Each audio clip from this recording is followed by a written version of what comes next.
Well, hello, everyone. This is John Byrne with Poets and Quants. Welcome to our CentreCourt panel of the day, really the last panel that we have. We had a really full day. I hope you were able to watch other parts of it. If not, you'll be able to see them on YouTube or on our own site shortly. Meantime, we have a terrific panel to finish up our festival today. It is an admissions panel. We have UC Berkeley Haas, Eric Askins, the Executive Director of Full-Time MBA Admissions.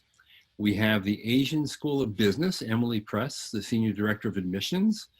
We have UT Austin Macomb School of Business, Stephen Sweeney, who's the Director of the Full-Time MBA Recruiting and Admissions Office.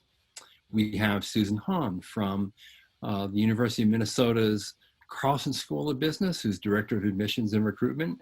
And finally, but certainly not least, we have Nicole T. from the National University of Singapore's Business School. She's director of the MBA program. Welcome all. I'm glad to see you here, see your smiles and your shiny faces, eager to participate and just throw out a lot of knowledge and wisdom into the crowd. So the first thing I want to do is I want to ask you if you can take us through these recent months for the fall 2020 intake. We know it's been unprecedented in terms of just the mode of teaching, as well as even the admissions decisions that you had to make, given the uncertainty over everything, test center closures, the move of GMAT and GRE to online formats, the issue over the difficulty of international students getting student visas, the travel restrictions. It's been a challenging time to be in admissions for sure. Eric, why don't you lead off? Sure, John. Thanks so much for that question. I have to say that's quite a laundry list that you just gave us in terms of. And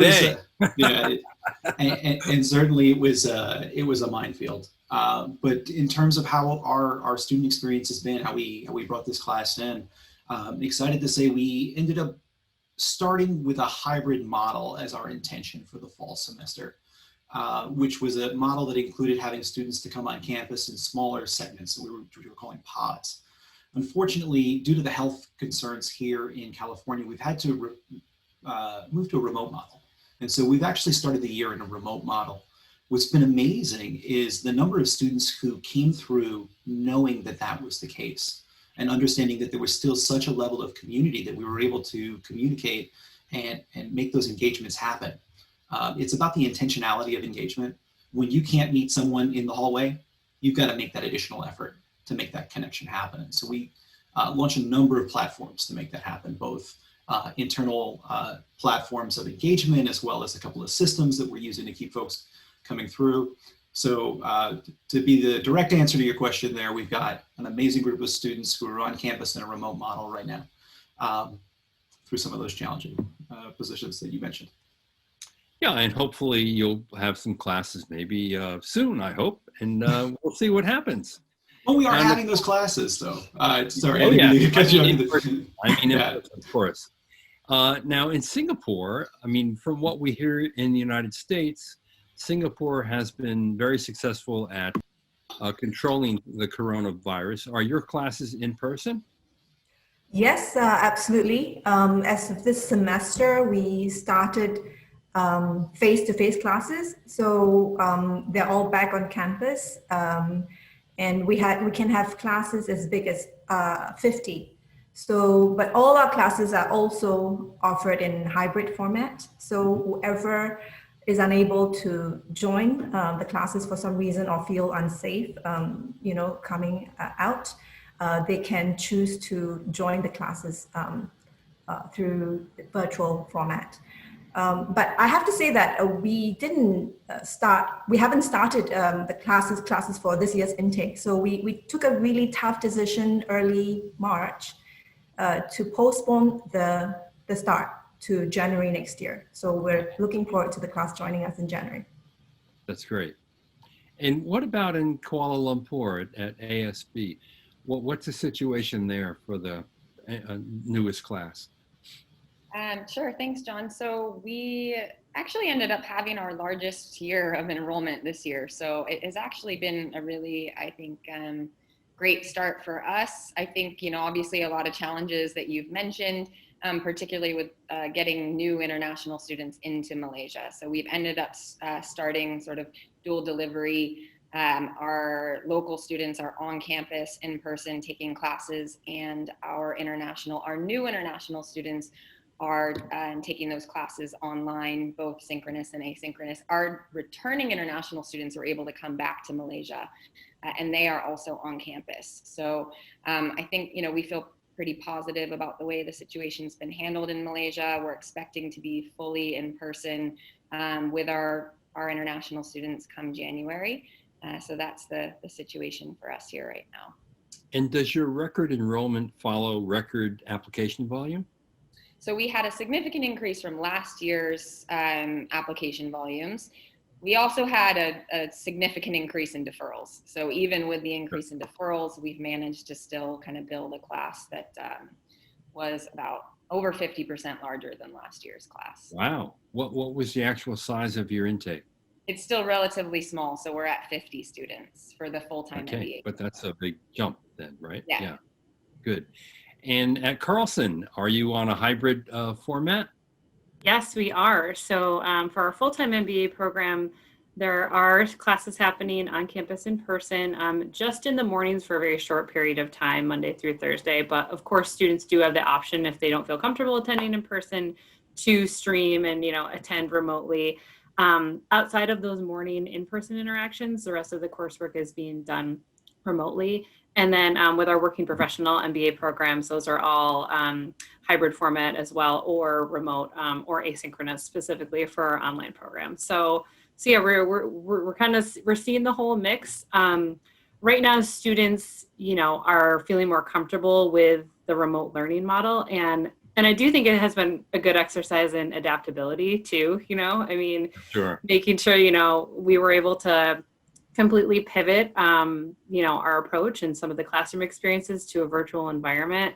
Students are still connecting. And then even on the admission side too, we really tried to see, okay, here's the questions that were coming in, and it was changing day to day and week to week, obviously based on what was happening with COVID and, the economy and all that 2020 was bringing. And so I think for our team, that exercise in pivoting quickly and being adaptable, also gave us the opportunity to kind of reimagine how we connect with candidates too, in a virtual environment that wasn't maybe just, how we would typically do a webinar before. So we had some of those silver linings that have come out of a situation that truly was unprecedented.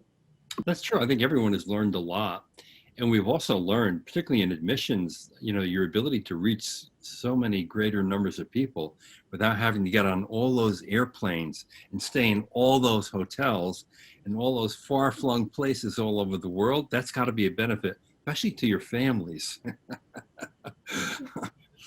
Stephen, what's the picture look like at McCombs? Pretty similar. So we're in a hybrid model as well. So thanks for having me also. We probably would be in the same mindset for the second semester or the spring semester as well. Mm-hmm. All of our recruiting is also done, to your point, John, virtually right now. So the building's closed to visitors. But I think to echo some of the other panelists, we class as well. So pretty similar size that we've always enrolled.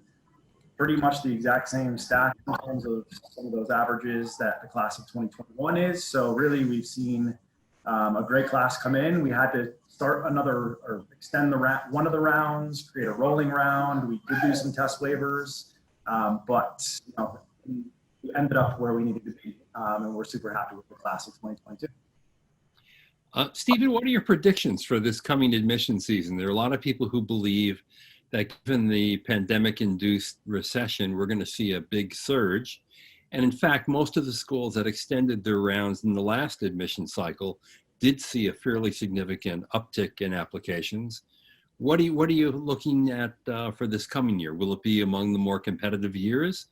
Do you think you're going to see another bump in applications? So our first round deadline is actually a week from today. So we are slowly starting all the data. We're unsure whether we did some cannibalization by extending the rounds so late from last year to this year, but also to some other panelists, we did get quite a few defers, significantly more than we typically do. It's sort of TBD whether they're going to enroll or whether they're applying to other schools again. So that's a little bit harder to predict, but I would say we do typically see an increase in applications when the economy does take a dip. And so I would think we would have some sort of increase this coming year. I'm not sure it's going to be a massive increase, but we are projecting at least a little bit uptick from last year. Right. Susan, you think the same? Yeah, I would echo a lot of what Stephen is saying as well. We do have a significant portion of defers. It's the largest number of defers we've had in, I don't even know how many years. We ended up this year with an incoming class of 74, which is for full-time the exact same as the year before. So we were lucky, to not lose any ground there. But we have 42 students who deferred. So, Wow. that's a really large number. And so, we're thinking through, okay, how do we meaningfully keep these candidates engaged too? So, it's almost, we have our defer strategy and our communication plan, and then, the rest of our admission strategy. But, hopeful that we will see a surge or, an increase. We did get a late surge, as you were mentioning, with the later rounds and just, as the economy continued to evolve. So after May, we actually saw a large spike up in applications. And it does appear, just based on, our login and our application activity, that, people are, excited, and our round one deadline is October 23rd. So hope to be able to report back some positive volume at that time.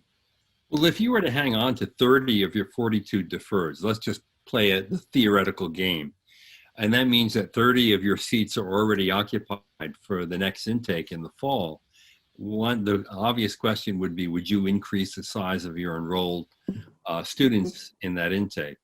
And we would, yeah. Mm-hmm. I mean, I think, if someone's a qualified student and will contribute and be a great person and match for our program, we want to have you here. And so that would be a great problem for us to have. So, if you're qualified, we want you to be here. I do too. Eric, what are you looking at for this coming admission cycle? So we've actually closed our first round already, and we've definitely seen an increase in applications. As it relates to the challenge for folks applying, we still have a number of seats to fill, and we expect that we'll have a competitive but not overly competitive round this year. And we did some deferrals. Yeah, please go ahead. Slowly growing your intake as well to get to a better critical mass. That started under Rich Lyons, but it's been very gradual.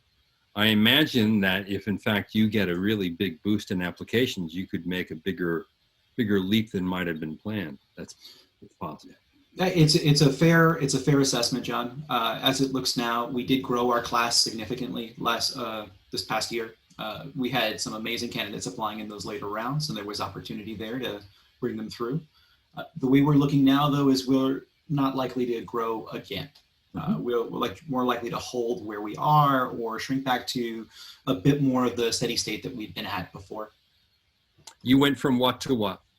So our typical enrollment is around 296, just shy of 300. We did 330 this year, 331. Yeah, that's a big boost for it really is. And Nicole, since you're going to enter a class in January, what are you looking at in terms of the size of that class, and in terms of early activity for the next class, what are you seeing? So we saw a slight increase in the size of the full-time MBA class to slightly over 120, but we doubled our intake for part-time MBAs. Oh, so wow. that went from 60 to 120. So we are about half part-time and half full-time now. We expect to see a continued trend of increased number of candidates looking at to do the MBA, especially part-time, as I think candidates are seeking to gain skills to navigate and adapt to the post-COVID world. So yeah, we haven't closed our first round yet, but we are expecting a significant increase in the applications. Now, a lot of people think that in recent years, the Asian and the European schools have been far more appealing to a lot of international applicants, in part because of a lot of the anti-immigration rhetoric in the United States and the concern over H-1B visas. Emily, have you seen that at all in at your school?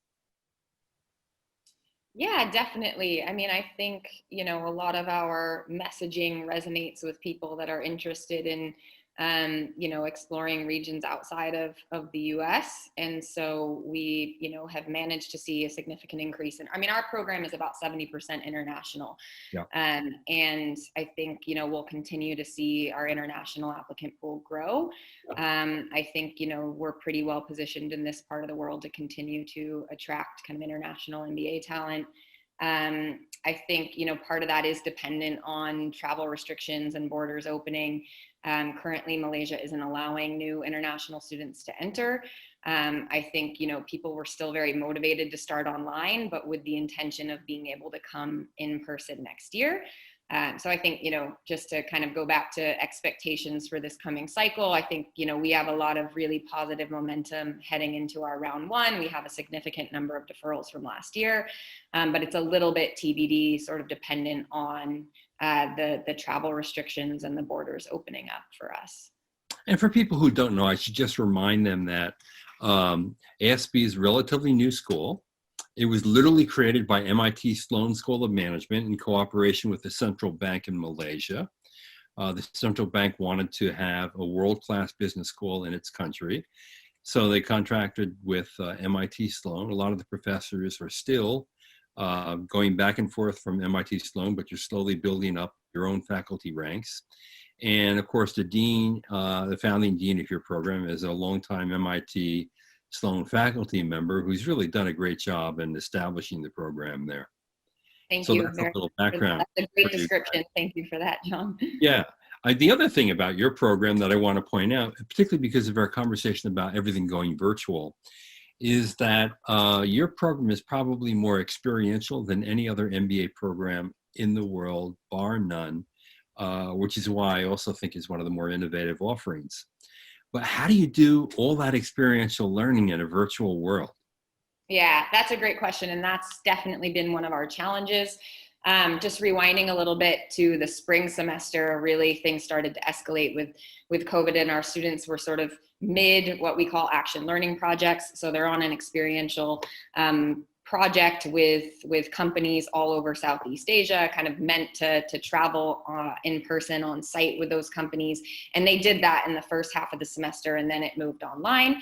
But we were still actually able to deliver sort of outcomes that were really positive. I think the companies felt very positive about the impact from the students. The students actually felt really positive about the ability to kind of transition online. So that was really a great sort of learning experience, and also kind of validated an assumption we already had, that we could start doing some of these projects virtually and kind of expand the potential project hosts beyond even potentially Southeast Asia. That said, I think there's definitely value in being able to do these projects in person. Our first semester projects, so our current students that just started in the fall, those projects are done in Malaysia. And there aren't currently travel restrictions in Malaysia. So they're still able to do those projects on site. And then again, kind of depending on you know, what travel restrictions look like in the region, we're still hopeful that come January, there'll be countries in Southeast Asia. And obviously there's a lot of variance in kind of travel restrictions from country to country, but we are pretty confident that the students are going to be able to go on site next year. Right. Yeah. I know. That's interesting. Yeah, Sorry, go ahead. sorry. No, I think that's interesting because, I mean, we are really big on experiential learning as well. And we found that with the lockdowns and all that inability to travel, although the students can't go on exchange programs, they can't organize face-to-face activities, but we see that actually the amount of the volume of activities have actually increased, but it's just moved online. So students who were previously not participating as much with the activities have, I guess now they have more time, and we see that the students are organizing a lot of those activities on Zoom. That's interesting. The other obvious conclusion about all this is that this is the way companies are having to act right now. This is the new normal in the corporate environment.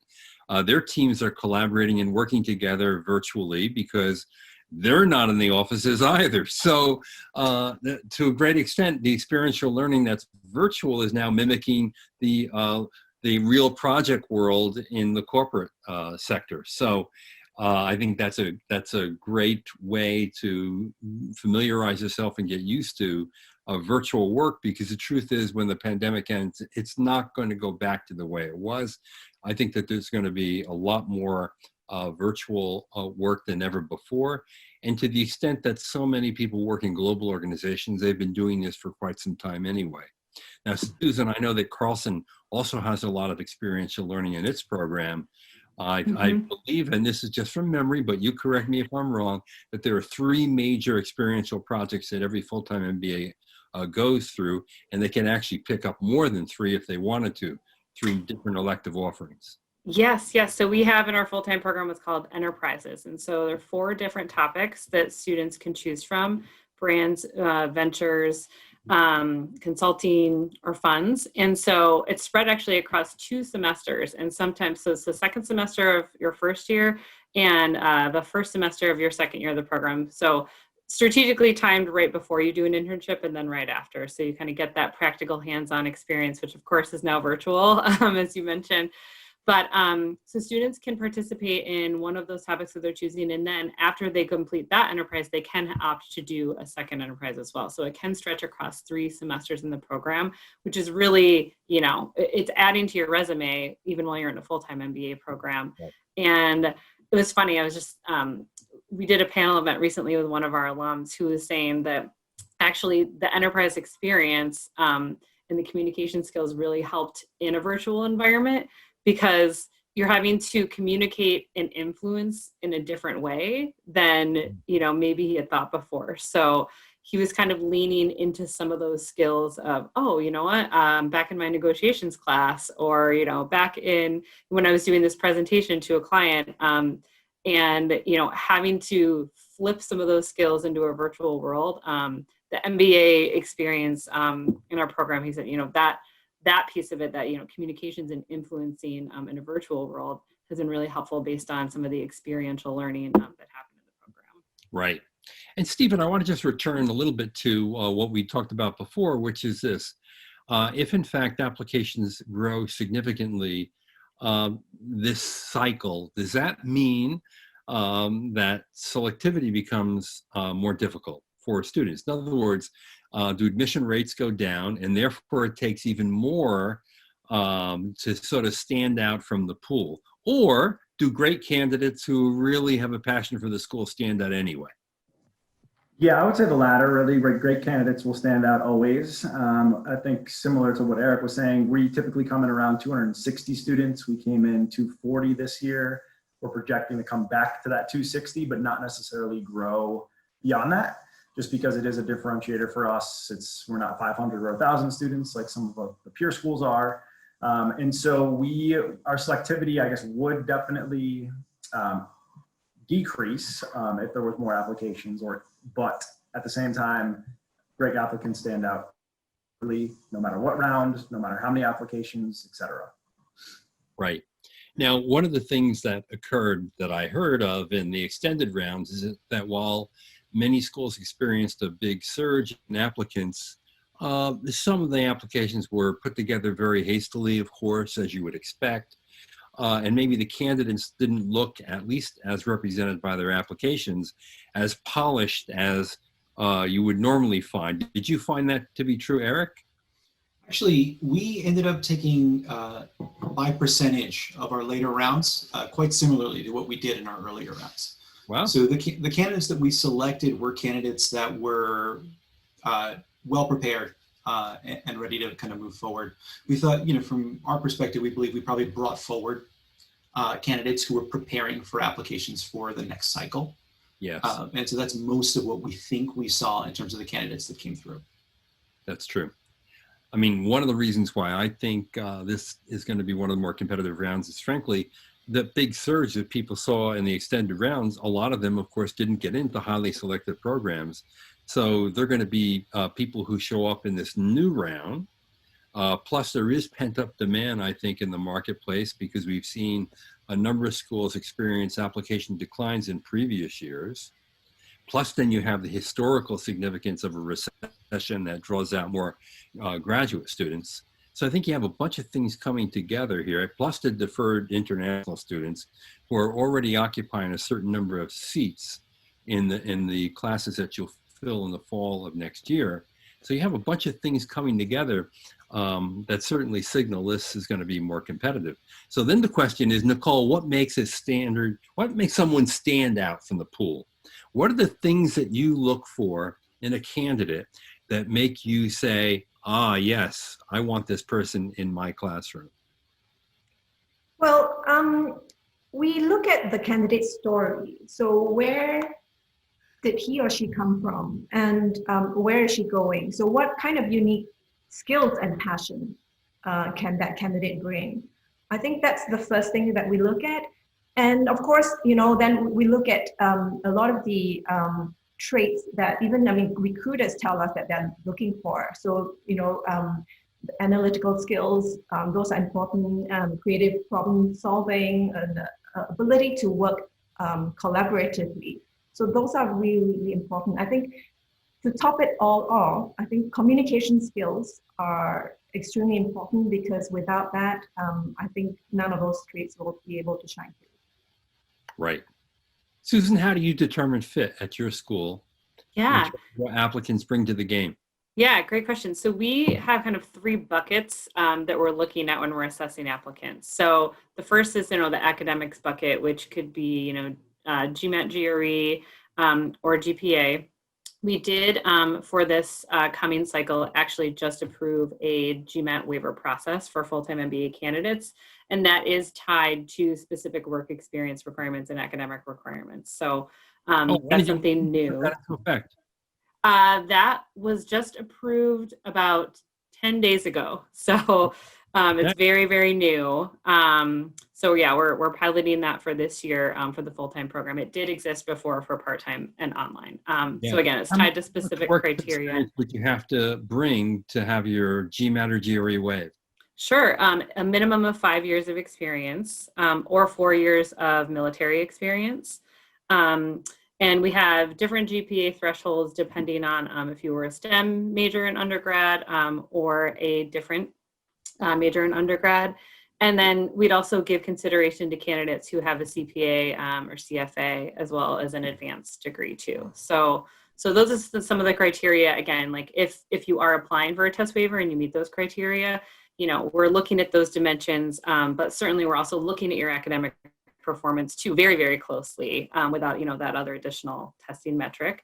So the academics piece is certainly one. And then the work experience is the second bucket. So, not only what has your experience been, but what is the progression? So I think seeing that story of, increasing responsibility, we actually love to see candidates who are coming from diverse industries and backgrounds because that really adds, to the richness of the class and the discussions. And we want to bring those unique perspectives into the classroom.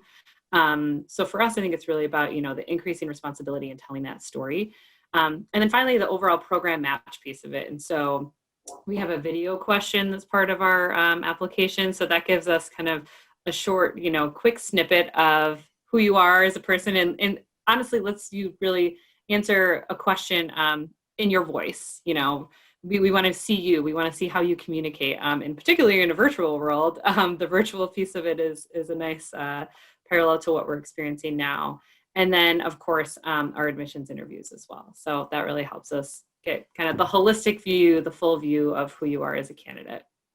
Now, is anyone else waiving GMATs or GRE this year? We are at Texas, but it's not necessary. It's not tied to work experience or terminal degrees. It's really, you can't take the test. You can't go to the testing center because you or someone's immunocompromised, and you can't take it online because you don't have the hardware or you live in a household with 15 other people. So it's really tied to COVID, not tied to really anything else. Right. Yeah. And we, John, we've always been test optional as part of our admissions process since the first year. So that was kind of built into our process already. Yes. Right. Susan, what were the factors that went into your decision to do a GMAT GRE waiver? Yeah, I think we were looking at how we did a pretty big deep dive into kind of looking at past classes and experience and saying, okay, going back 5 years, looking at who we admitted, these were the people who would have qualified for a waiver and what were their outcomes in the program. Not only what was their academic performance, but how did they succeed on a career standpoint.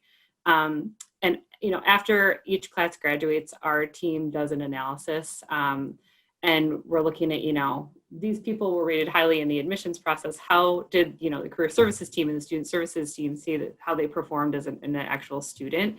And so we went through some of those analyses as well and said, wow, okay, there actually were a great group of students that would have qualified and met our waiver requirements. It was also below the 50% threshold that is taken into consideration for rankings purposes as well. So we wanted to see, hey, based on, what our criteria are, where would we have ended up in the number of students who would have been eligible for a waiver as well. So we kind of did that math on both sides and, had conversations with our faculty and decided that, we'd like to try this out and offer it to our candidates as an added means of flexibility. And we also know, that flexibility is something that people are continuing to need. And, if we can assess success in our program by looking at other areas based on past classes performance, let's try to do that.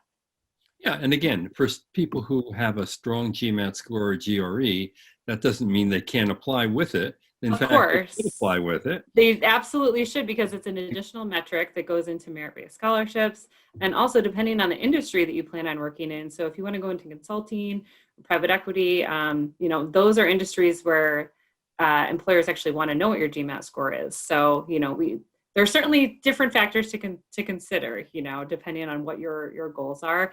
And like you said, yes, if you have a GMAT score or GRE score, we would be happy to consider that. Yeah, exactly. The other thing I'm going to assume, and you correct me if I'm wrong, is that what that will mean if you don't submit a test score is that your GPA and your transcript, in terms of the rigor of the courses you took, should assume more weight in your admissions decision because you're looking for, reliability on the academics. Yep, exactly. That's exactly right. We'll be really, taking a close look at what the specific courses were you took, how you performed in those classes as well. Eric, a lot of the flexibility that we've seen in admissions in the past 6 months, let's say, has occurred directly as a result of the pandemic, the closure of test centers, the introduction of online GMAT and GRE, the complications of taking those tests, including, the early technical glitches that occurred that many applicants found. What's your take on the online versions of these exams, and how do you treat them in comparison to assessing results from the same exams but delivered at a test center? That's a good question to ask, John. And I'll add the other complication was for a part of the world, they weren't able to take the online tests as well. So right. Big parts of the world, actually, China, for example. That's where I was alluding. Yeah, absolutely. So how do we take a look at that? At Haas, what we're doing is we are taking a look at all the tests that we're receiving and seeing if we're seeing any indications across the aggregate. Are the online tests showing us something different? Do they look like the in-person tests in some way, shape, or form?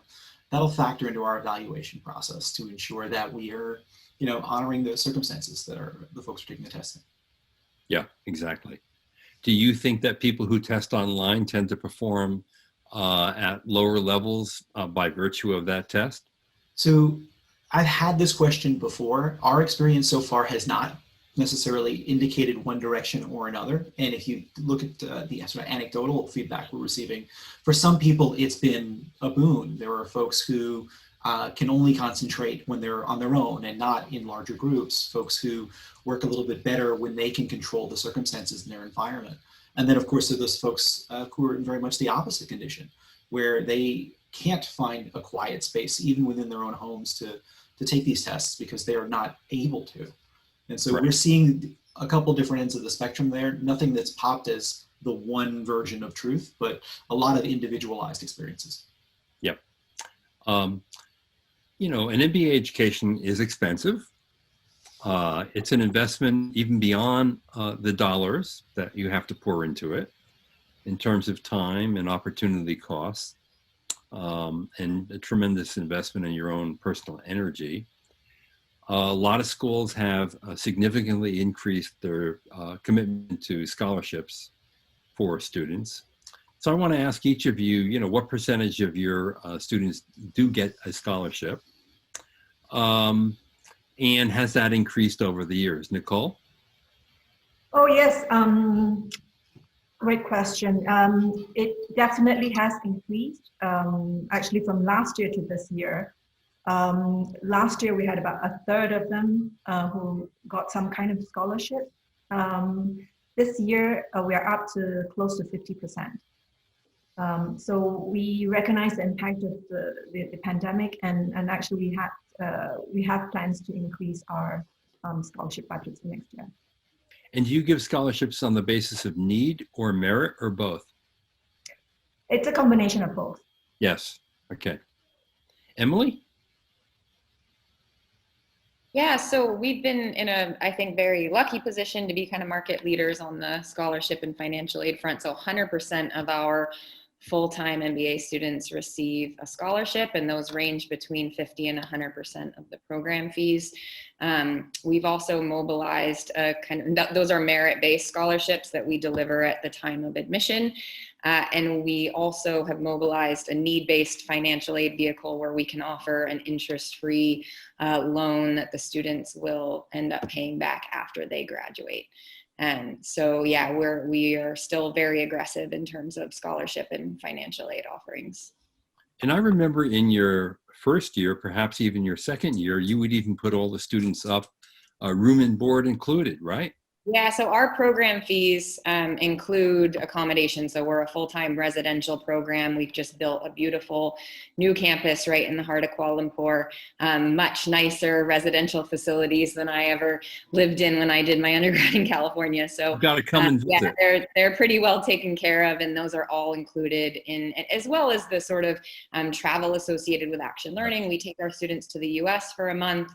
They take classes at MIT. So that's all kind of worked into the program fees. Right. How about at UT Austin? The scholarship picture there. Yeah, so for us, you don't have to apply separately for scholarships. We evaluate the applicants at the same time for admission and scholarships. And so all of the scholarships are merit-based. And so roughly they can range from $5,000 a year to full tuition. About half or 50% of the incoming class does receive some sort of merit financial aid. And the average, it ranges every year, but it's usually between around 20 to 25K. And we have seen an increase in our scholarship bucket over the last year. Yeah. Ned Carlson? Yeah, kind of a similar picture to UT Austin. So this year, actually, for the incoming class, all of the incoming students received scholarship dollars. So we're really happy about that. Definitely committed to, you know, understanding the position that students are in. While we're considering merit, we're also considering diversity in those decisions as well. And then the average scholarship award is, for the past 5 years, has typically hovered, you know, 25 to 30,000. Yep. So I asked this too because I want to put into context the investment that people make. Truth be told, you can go and borrow money, and you know, an MBA is pretty much a no-brainer investment. But when you look at the price tags on the websites and you know, fall over in shock, do realize that there's a lot of scholarship money out there. Do realize that the ROI on the degree is very strong. And that I don't think there are many people who ever regret the decision to go for an MBA, even when they have to pay for it full freight. I want to talk about, what do you look at first when you get a resume and a CV from a person? Is there one line that your eye immediately goes to? Eric? Sure. Happy to answer that. John, if you wouldn't mind, I'd love to share that about 40% of the students who come through Haas also receive scholarship dollars, Of both course. merit aid and we also offer need, both to domestic and international students. Want to make sure to share that. Now, if I'm looking I know at the, Rich was very busy raising a lot of money. So was Shri over at Carlson. yeah, Still is. you know, and we're doing the same. We haven't stopped.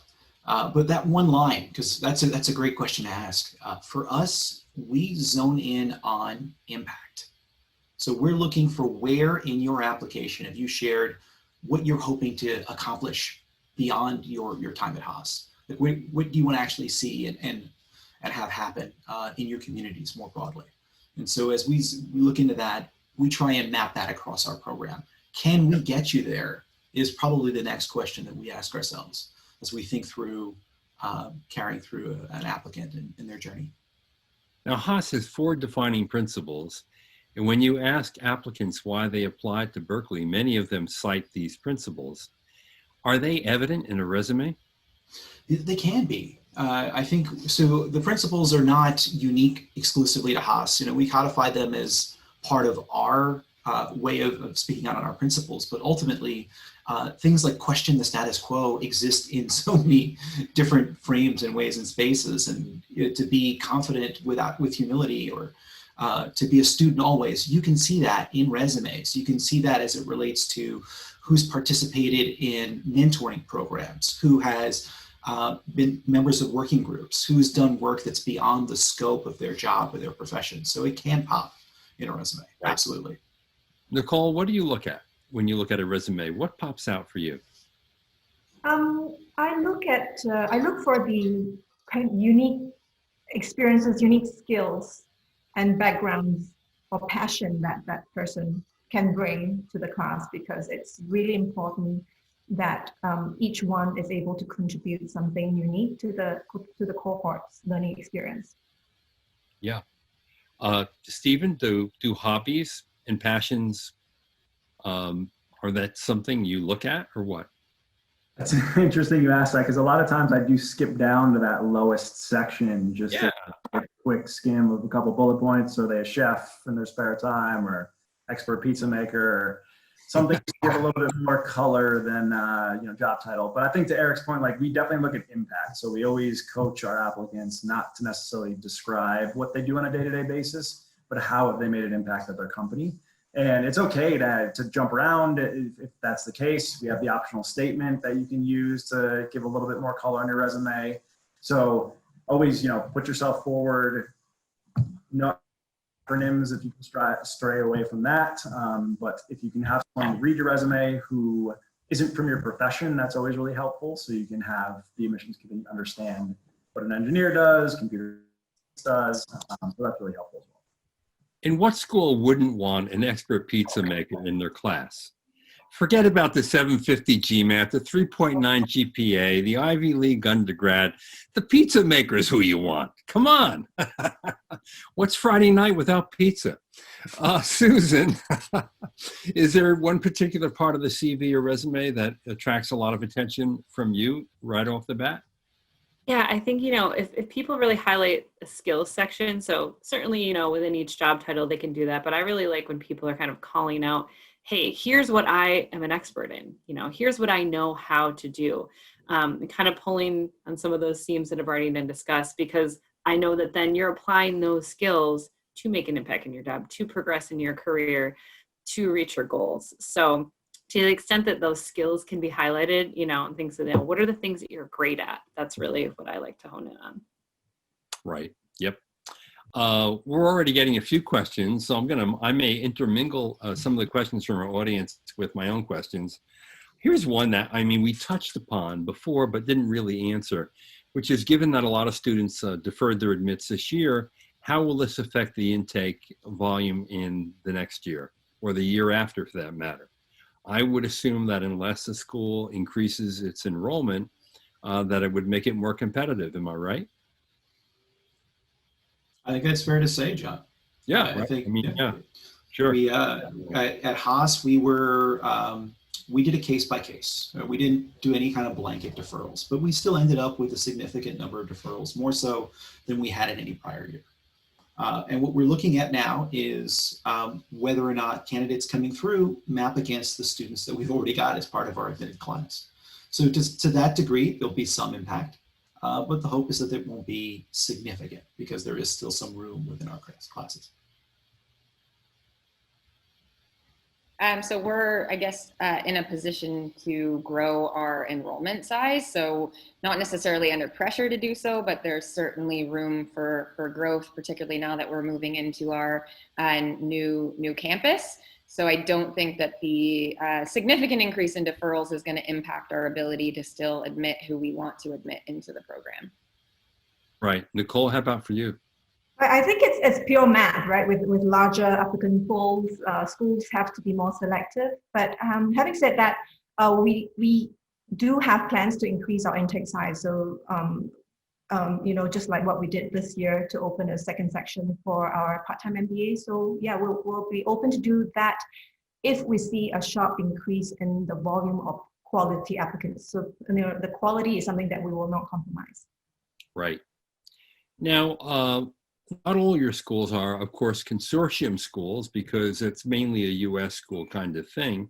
I know Berkeley is UT or Minnesota consortium?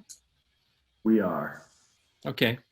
So I have a question from someone who's a consortium applicant and is wondering how those applications are looked at when, they can't apply to round one. Let's say round one is already passed. So now you're in round two, where typically you get more of your application volume. Is the consortium candidate at a disadvantage not having applied in round one? Eric, I'll give that to you because our round one aligns with the consortium round one. Okay, there you go. And so do ours. So I was open to offer that to you. For us here at Haas, we fold the consortium round one into our round one. So they join the applicants and are considered alongside them. Great. Okay, so that solves that problem. So let's say you didn't get it in round one. Does it matter? For us, it doesn't. At the end of the day, a consortium candidate is truly a candidate that is just like anyone from our general applicant pool. We consider the consortium application an on-ramp to our general admissions practices. And so once they're in the funnel, we treat them like the regular candidates. Stephen, same for you? Exactly. Yep. Great. Let's talk a little bit about how each of you imagine the MBA will evolve over the next 5 years. Will it retain its value? Will it increase in value? Some people think that, the MBA market is oversaturated. Some people think, as I pointed out before, that it's awfully expensive. Some people think the ROI has been diminished. Susan, what do you think?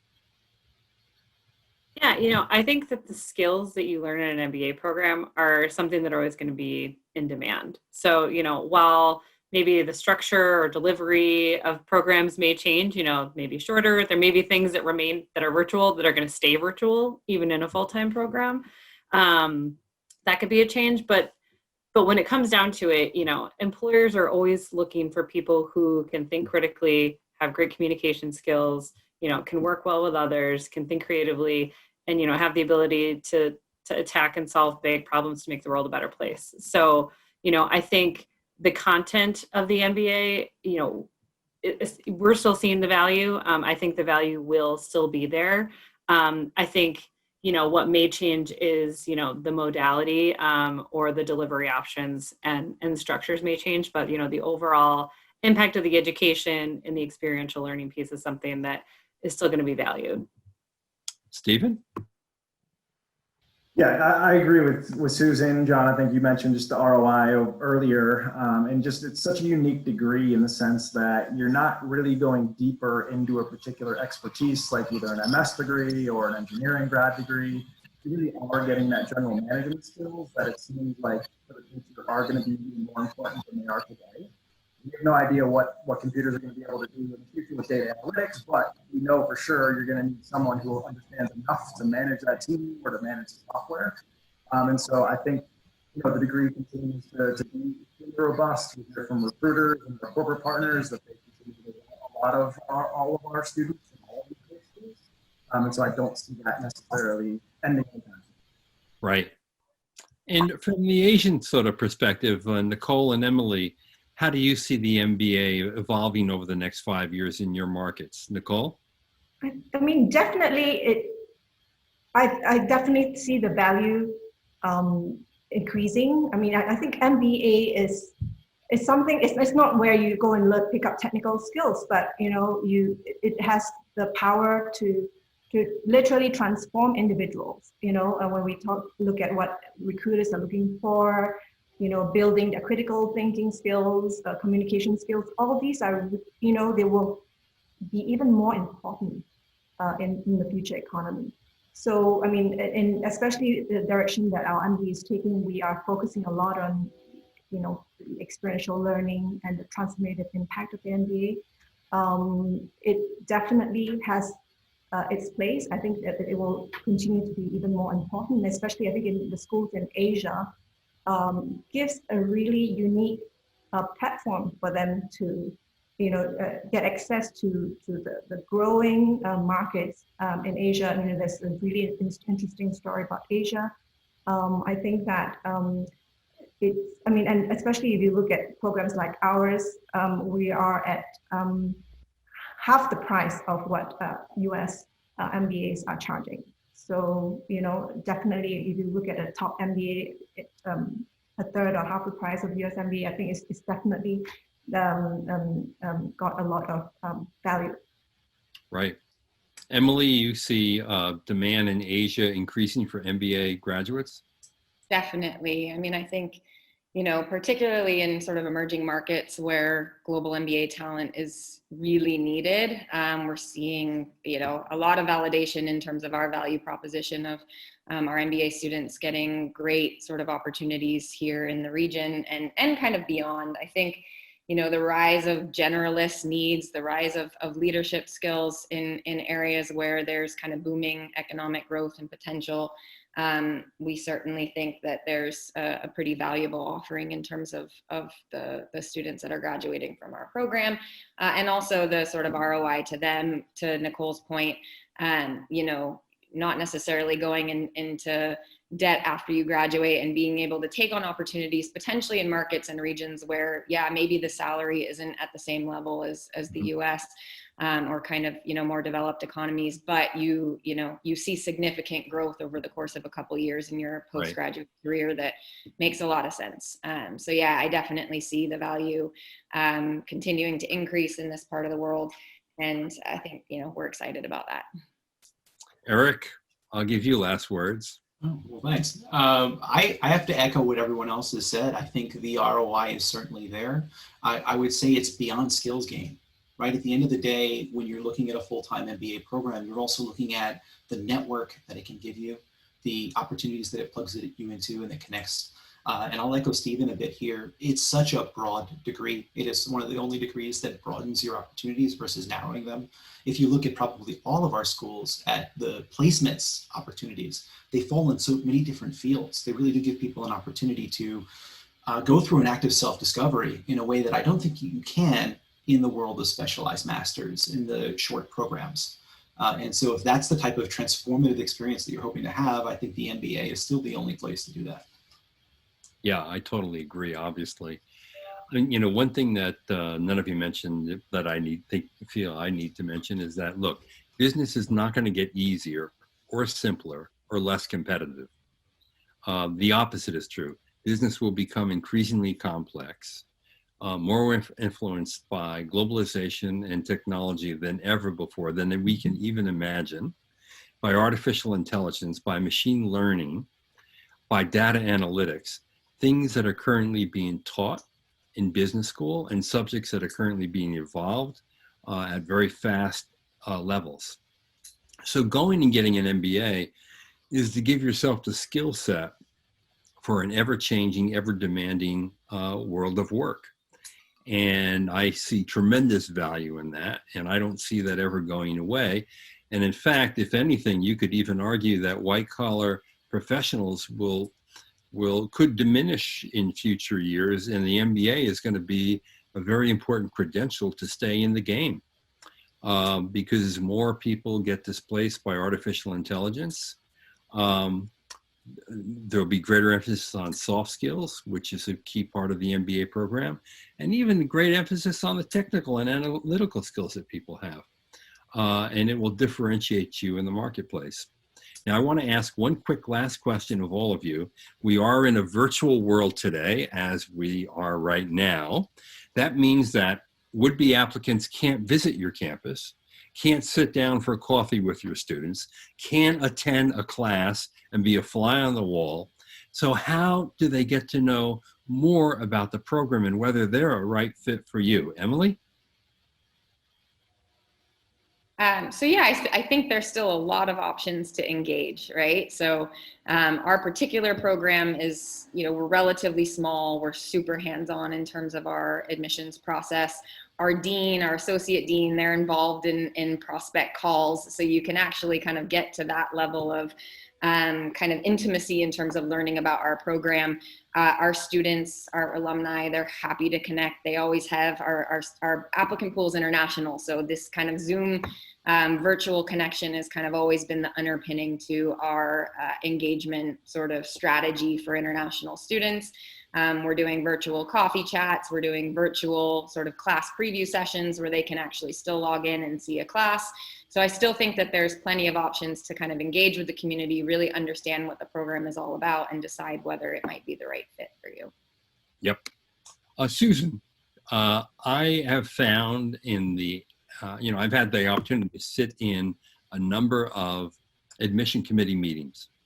And one thing that I always find that comes up is personal contact with a given admissions officer who becomes an advocate for that candidate in the admissions committee meeting. And I'm wondering, in this virtual world, how do I, as an applicant, get one of your admissions staffers to be an advocate for me when I can't really meet them face to face?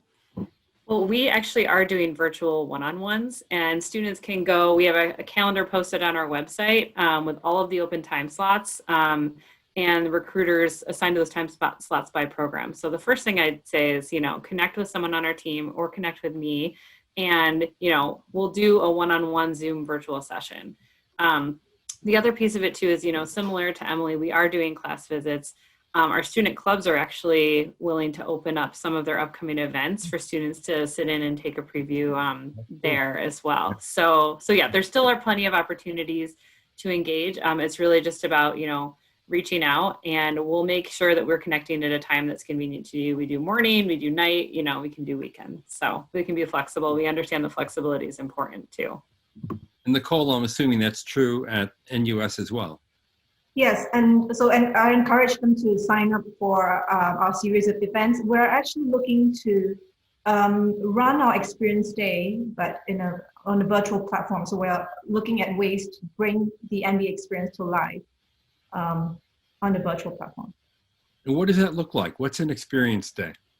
Well, we'll get students to host it, and then it'll come with videos of perhaps a campus tour, getting students to share their experiences, and perhaps attending a master class. Ah, okay. So Stephen, at UT, can I actually attend an MBA class online as an applicant?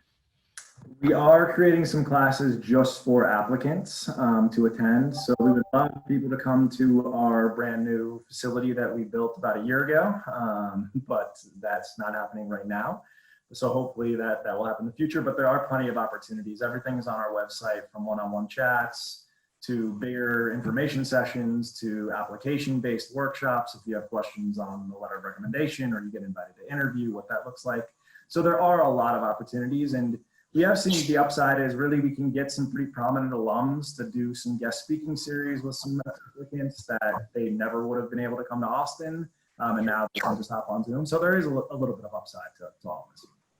Now, Eric, since you're sitting in the Bay Area, the bar should be higher for you for all virtual events. So what kind of magic are you trying to make happen? So it's an interesting thing, and I think I've heard from a lot of you this idea that the connection is still possible. So for us, we've actually thought about it even more broadly than that. The only people that we were seeing on campus were people who could afford to come to campus, people who could make the time, people who could get away from work to do so. By allowing our students, our candidates to connect with us virtually through one-on-one opportunities with individual members of the staff, one-on-one opportunities with any of our HSAs, our HOS student ambassadors, which we have a sign up on our website. We're now giving this one-on-one experience to people much more broadly than we had in the past. We debuted some pretty interesting classrooms this year, some full virtual classrooms, and we've recorded a couple of those sessions. We're in the process now of finding a way for students to visit those recorded sessions so they can get a sense of what that experience is like. It's a little bit different from a Zoom because it has a multi-camera view, so we're still getting the kinks of what that looks like for people to visit a recorded version. So all of that is coming, and we're excited to be able to share it. That's great. Well, listen, our time is up, but I just wanted to tell you how much I enjoyed meeting all of you and having this chat. I think we put a lot of information out into the marketplace. I really am appreciative of the time you spent here. This event has been recorded, so will appear on our website, on YouTube, and elsewhere. We will push it out all over the place. So if you missed part of it or all of it, you will see it on video. Meantime, I want to remind everyone as well that all of our panelists have agreed to go into chat rooms right now. And so you will find the links for their chat rooms just where you found the link for this panel. Go in, make sure your camera is on so you can connect and be seen, ask questions, make them intelligent questions, I hope. Don't make them dumb questions. and enjoy and connect with folks, and you can ask anything you'd like, and I'm sure that they would be more than happy to answer them candidly. So Emily, Susan, Stephen, Eric, and Nicole, thank you so much. I really enjoyed all of you. I had a great time myself. So stay safe and stay healthy. Thanks for having us. Thanks, John. Thank you very much.